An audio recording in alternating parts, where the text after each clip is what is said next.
Šodien mūsu šīs sezonas pēdējā raidījumā jauns pakalpojums Rīgas iedzīvotājiem, cilvēkiem ar invaliditāti, kādu medu jau šovasar sarūpējušas bitītes, paradīzes viesumāja atpūtai lauku paradīzē. Rīgas pašvaldības iedzīvotājiem, cilvēkiem ar invaliditāti līdz gada beigām tiek piedāvāts jauns pakalpojums, lai veicinātu šo cilvēku integrāciju darba tirgū, mazinātu sociālās izolētības risku, kā arī veicinātu iekļaušanos sabiedrībā.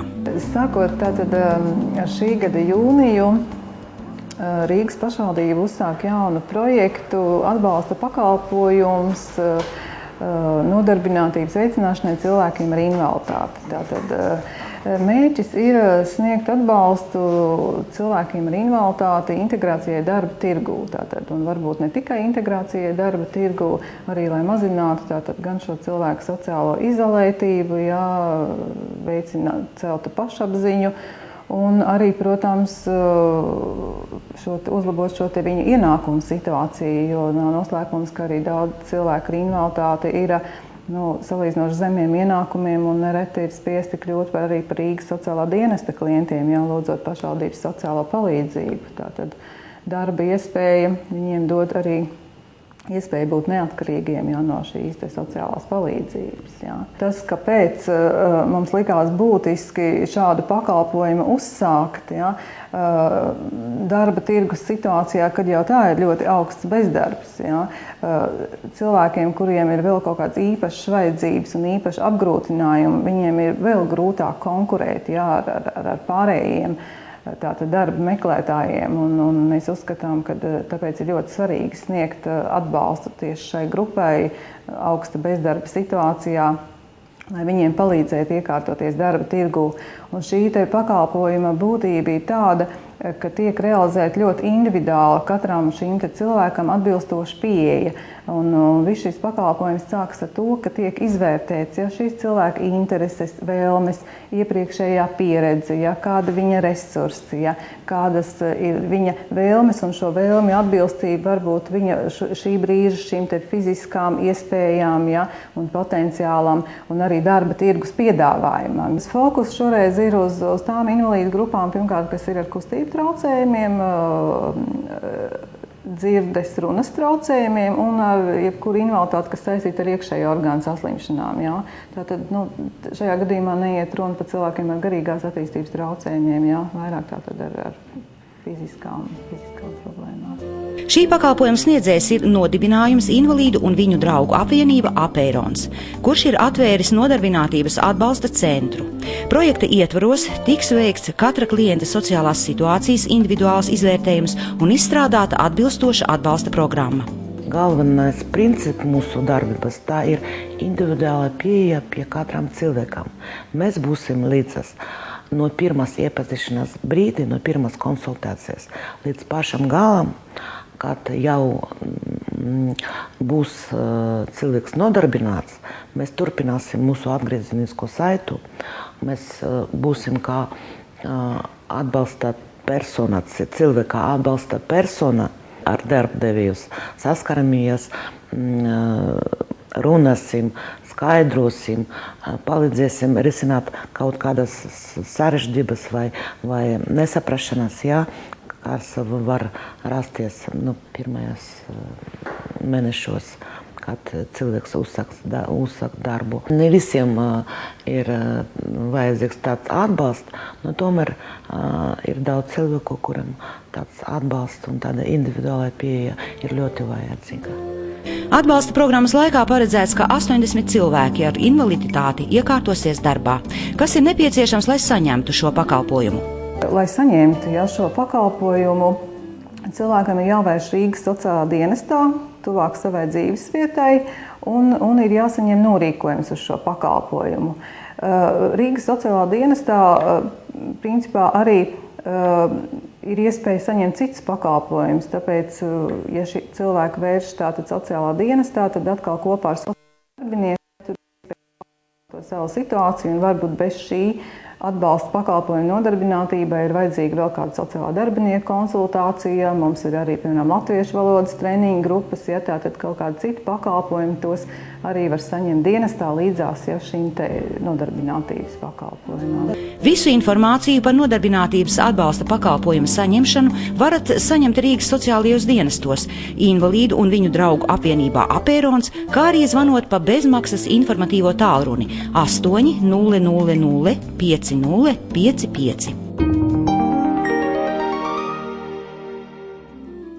Tikko saulīte parādās aiz mākoņiem, čaklais kukainis bitīte dodas darbā, vākt no ziediem nektāru, ko vēlāk stropos tā pārveido par medu, kas ir tik ļoti nepieciešams mūsu veselībai. Liela nozīme ir tam, kur nektārs tiek iegūts. Daugmales Jāņa bišu drāvas atrodas vienā no ekoloģiski vistīrākajām vietām Latvijā. Šeit iespējams iepazīties ar bišu dzīvi un arī nogaršot saldo kārumu. Protams, vislielākais prieks par to ir bērniem. Es šodien taisīju savu svecīti, un mēs bijām pie bitēm, un mēs tur, ja bija jautājumi, varēja pajautāt.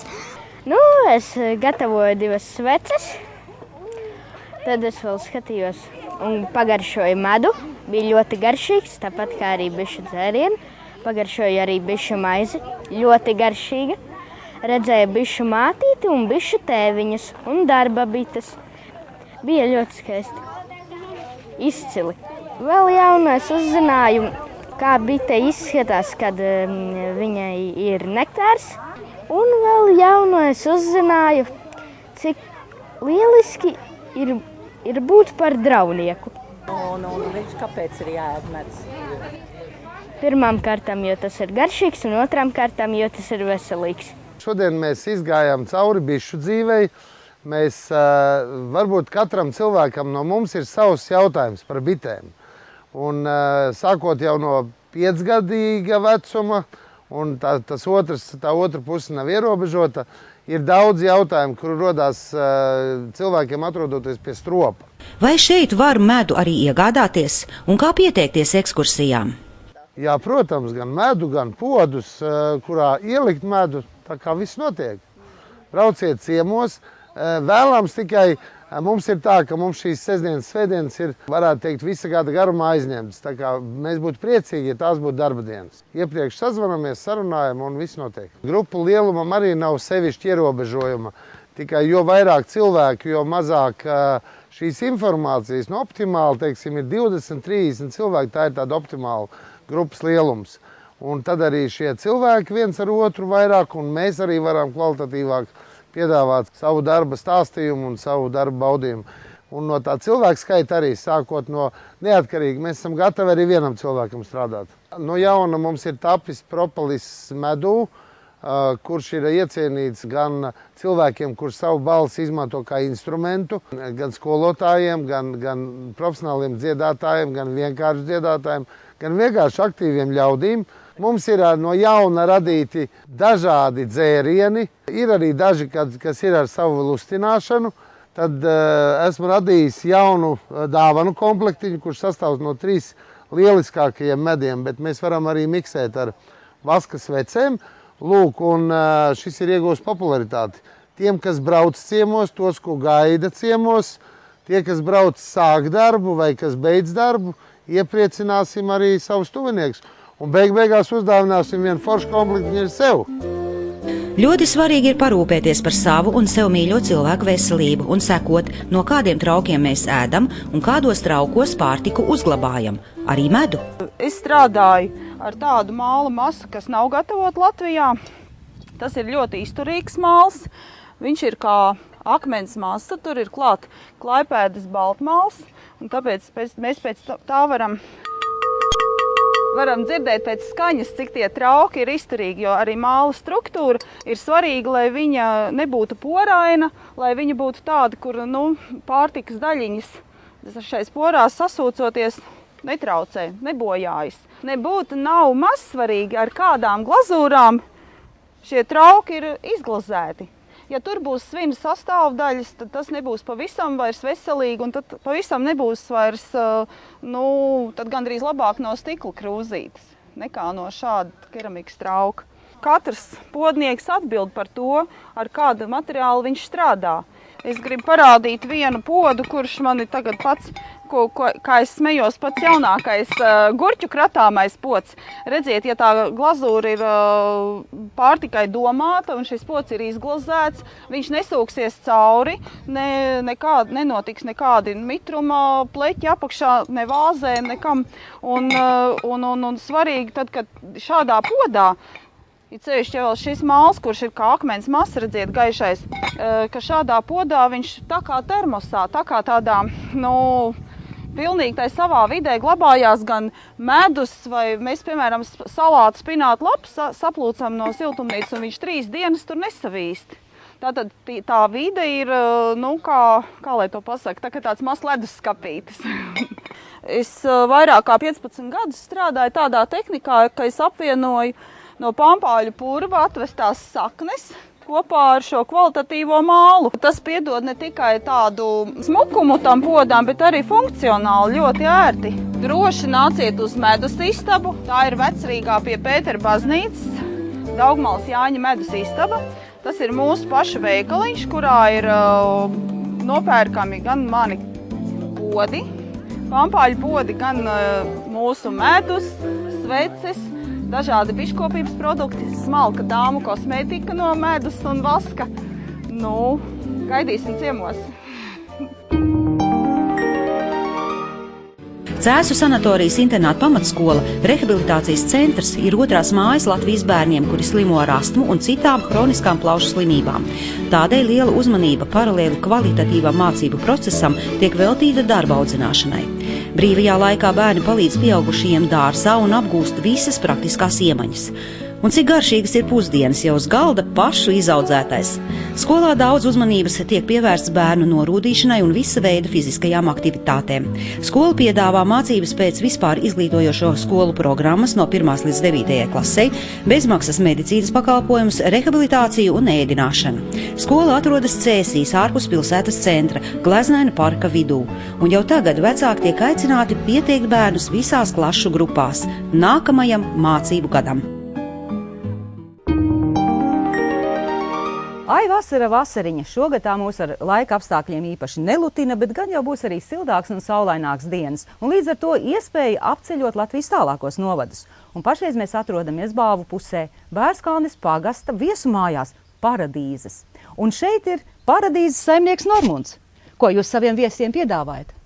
Atpūtu ļoti labu, atpūtu gan pirtīs, gan pārnakšņot, gan makšķerēt, kur tagad veidojam vēl papildus klāt no Eiropas fondiem zivju akvakultūras projektu. Svinēšanas gan uz svētkiem, gan saulgriežos, gan ziemas laikā, gan lieldienas, riteņu turismu, jo tepat ir netālu ļoti skaistas vietas, atrodamies netālu kā 20 km no Krievijas robežas. Ar dīķiem mums ir, pabeidzot Eiropas projektu, audzēsim no mazuļiem līdz lielām zivīm. Tas ir, laidīsim iekšā gan karpas, gan līņus, stores, kā arī piedāvāsim cilvēkiem tie, kas brauc atpūsties, makšķerēt. Turpat uz vietas izkūpināt un braukt uz mājām jau ar svaigām un izkūpinātām zivīm. Un tepat arī degustēt. Zivis dīķos jau ir vecajos, dīķos jau kopš šīs mājas tiek veidotas, jau kā 10 gadi. Ir gan foreles, gan amūri, karpas, līņi. Ir iespēja arī šobrīd braukt ciemos un atpūsties, gan makšķerēt. Ko vēl piedāvājam? Drīz būs izbūvēta šautuve. Tas ļoti interesē medniekiem.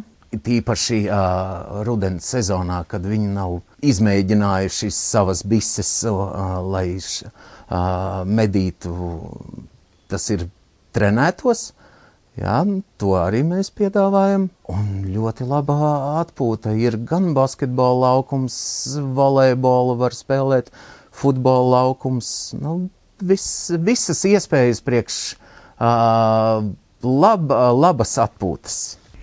Katri ciemiņi tiek sagaidīti ar garšīgu cienastu, ko sagatavojusi Paradīzes mājas saimniece Sanita. Vai visus ciemiņus tā sagaidat? Sagaidam gan, tas ir pēc sezonas atkarīgs.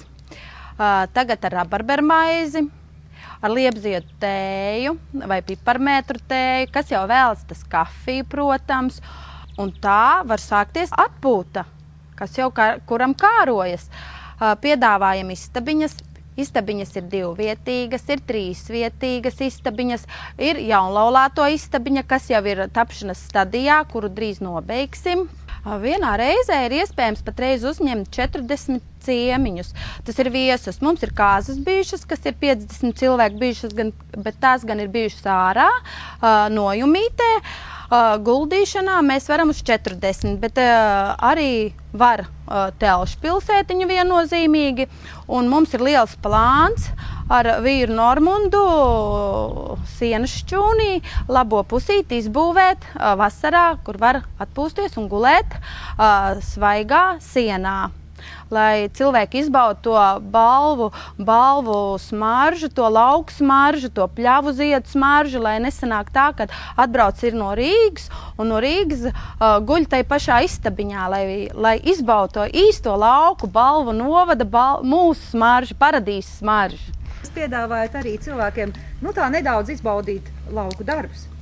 Izbaudīt lauku darbus. Ja kāds prasās, tad ja kāds uzprasās, tad mēs arī piedāvājam paravēt kādu puķu dobu, bet vienmēr jau tās dobītes ir izravētas. Bet, ja kāds uzprasās, var arī ar mazo traktorīti bērni pabraukāt, un ja kāds vecāks grib pavadāt kādu žagarzaru vai zarus vai ko, noteikti mēs to arī piedāvājam un atļaut. Kā šajās mājās var pieteikties?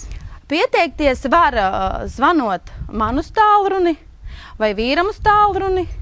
Un var pieteikties, bet gribētos, lai laicīgi piesakās, jo mēs paši neesam katru dieniņu uz vietas, lai mēs arī zinām atskriet un lai varam uzcept to garšīgo plācmaizi.